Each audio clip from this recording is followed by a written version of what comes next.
those who respond to the numbers. Please, get on. And check out the first question. Question number 1.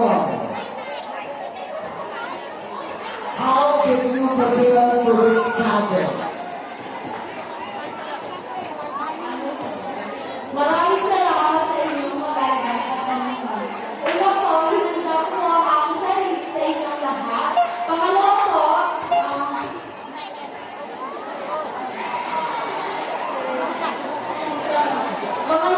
ay pinagtulungan namin ang ating youth organization lahat para mabuo ang lahat ng ito. And I thank you! Get well, simple, and give it to Ms. Powell. Sabrina has picked question number 1.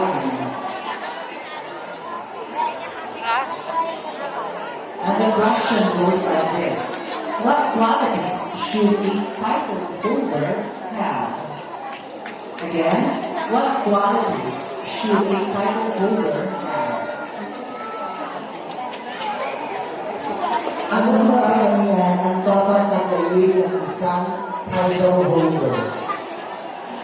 Para po sa akin, ang title holder na kailangan ay confidence. Kaya po, ito ay nagbibigay ng strength para sa isa't isa. Para po sa, nagbibigay din po ito ng strength sa isang tao kapag mayroon kang confidence.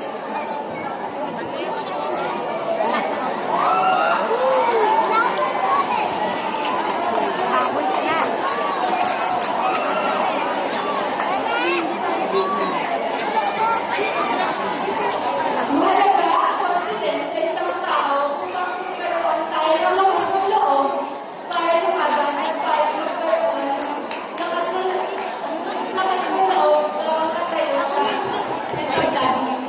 Thank you. One number left, and that number is number 13. 1-3. Tell us about a challenge that you experienced and how you overcame it.